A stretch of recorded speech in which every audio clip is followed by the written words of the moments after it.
मैं तो यही जानती हूँ कि नौवीं फेल है वो, ऐसा सुना है मैंने। कलम को उछाल उछाल कर वो दिखाते हैं कि कलम की महत्वता उनके लिए क्या मायने रखती है, ये दर्शाती है। जो चरवाहा स्कूल में पढ़ लिख के जो योग्य बने हैं, तो मैं उनसे यही उम्मीद करती हूँ कि इसी प्रकार से वो कलम वितरण करेंगे। एनडीए के लोग गोली बंदूक बांट रहे हैं, हम कलम बांट रहे हैं। एनडीए के लोग कहाँ गोली बंदूक बांट रहे हैं? कहाँ, किसने देखा है कि क्राइम ग्राफ बढ़ा हुआ है? क्राइम ग्राफ बढ़ा हुआ है, उनके दौर से तो ज़्यादा नहीं बढ़ा हुआ है।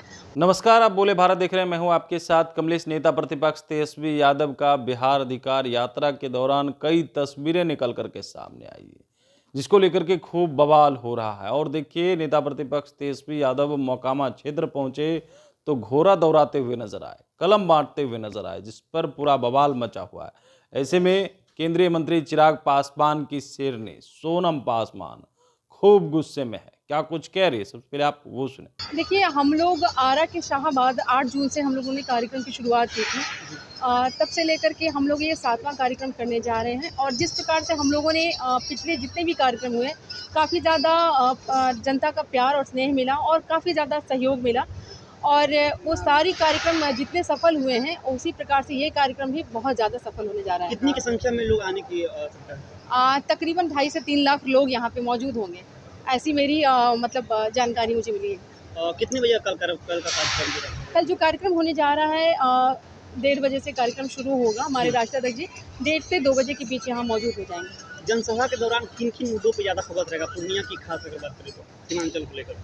जी देखिए, जिस प्रकार से आप देखते हैं कि हमारे यहाँ पलायन की स्थिति बहुत ज़्यादा है, उसको रोकने के लिए हमारे राष्ट्रीय अध्यक्ष निरंतर प्रयास कर रहे हैं। और हर एक मंच से वो चाहते हैं कि बिहार में ऐसी व्यवस्था की जाए, चाहे शिक्षा के क्षेत्र में हो, चाहे रोजगार के क्षेत्र में हो, या स्वास्थ्य के क्षेत्र में हो। जितनी भी इस प्रकार की समस्याएं हैं, वो मतलब बाहर नहीं जा कर के हमारे प्रदेश में, हमारे बिहार में ऐसी व्यवस्था की जाए ताकि हमारे लोग यहाँ से पलायन ना कर सके।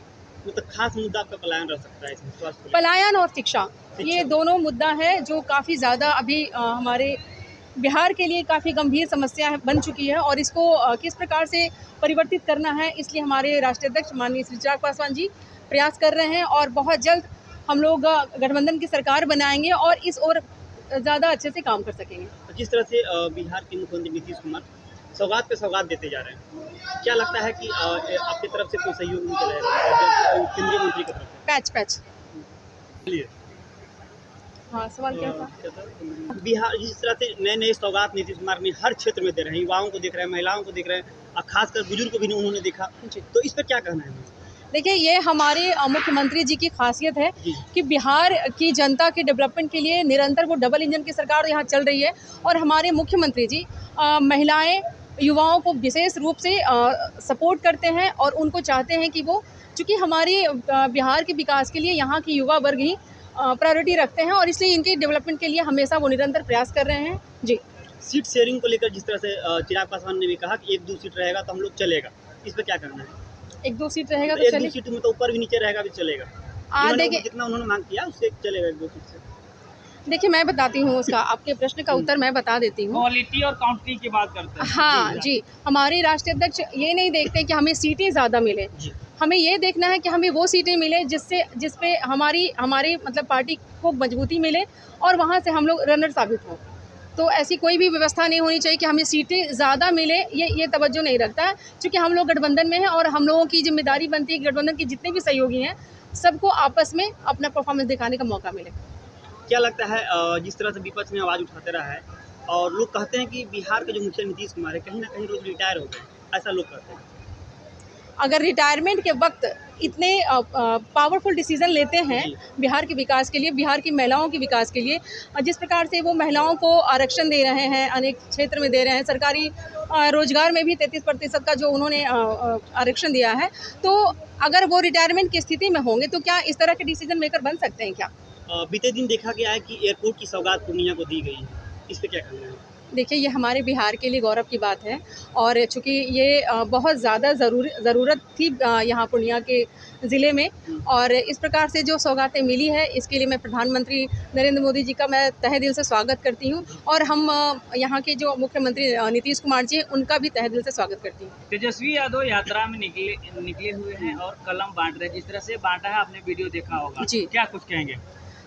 कलम बांटने की जो उनकी विधि है, कलम बांटते हैं लोग, हाथ में कलम देते हैं, कलम को उछाल उछाल कर वो दिखाते हैं कि कलम की महत्वता उनके लिए क्या मायने रखती है, ये दर्शाती है।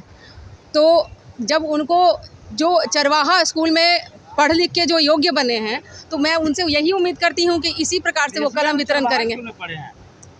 अब उनकी ज्ञान तो भाई मैं तो यही जानती हूँ कि 9वीं फेल हैं वो, ऐसा सुना है मैंने।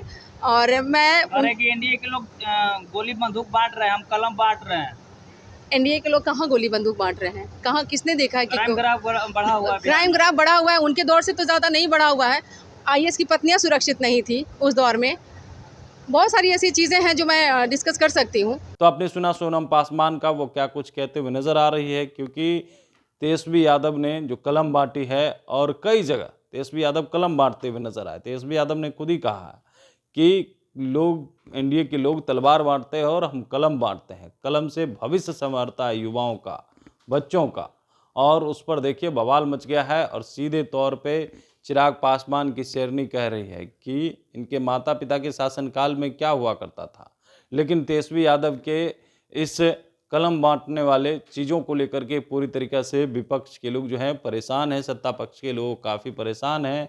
वो समझ नहीं पा रहे हैं कि आखिर क्या करें। लगातार कटाक्ष करते हुए नजर आ रहे हैं और उनके परिवार के